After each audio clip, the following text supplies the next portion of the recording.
I wanted to come here basically to listen. We're all deeply dependent on California producers for so many of the products in our lives.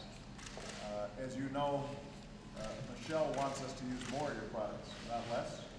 In fact, I think her Let's Move initiative has met with some of the producers to talk about how we can get our kids eating more produce and more nuts and more healthy foods. And because of the huge economic impact of what you do, not just on California, but the nation overall, there is a national concern around the drought that is facing California.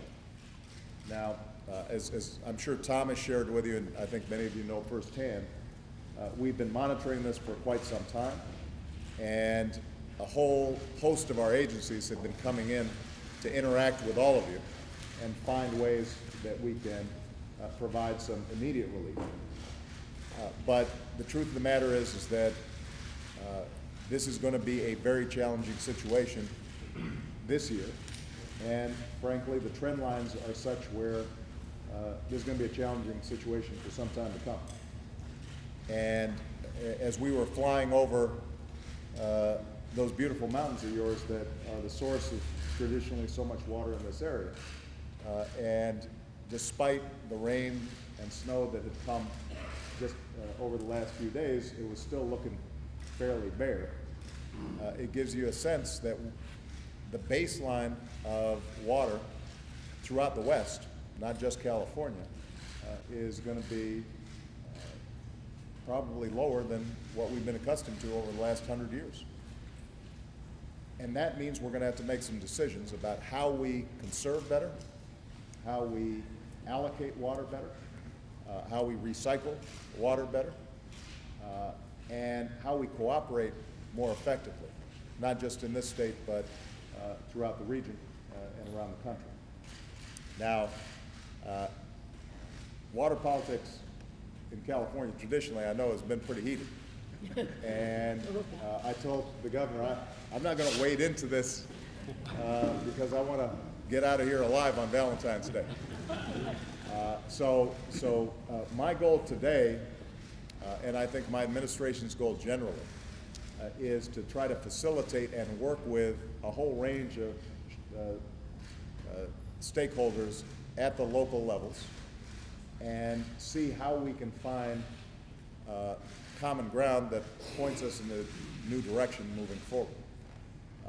But I will say this, I think there's a tendency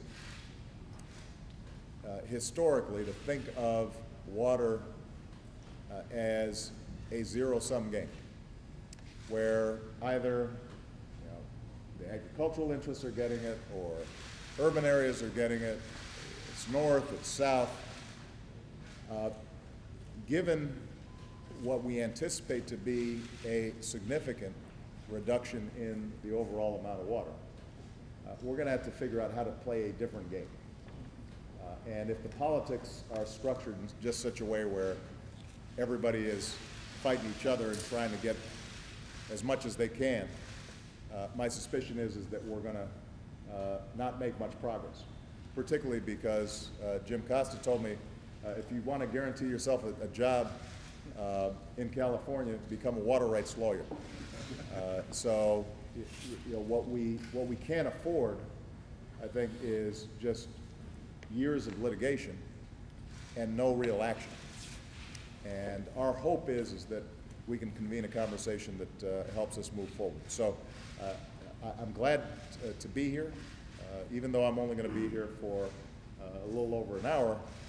What I am at the outset making a commitment to all of you is that we are going to stay on top of this because it has national implications, not only for our economy, but we're also going to have to make sure that we weave in this issue of water in the West with the broader issues of climate change that are having an impact all across the country in different ways.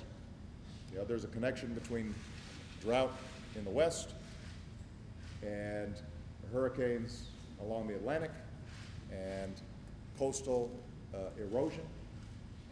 what this all means is we're going to have to start rethinking our infrastructure and what are the projects that 50 years from now, 100 years from now, our children and grandchildren are going to be able to say, we had the foresight to deal with these problems in a serious way. And that's not going to be happening overnight. We'll try to get immediate relief right now, but we also have to have this larger conversation.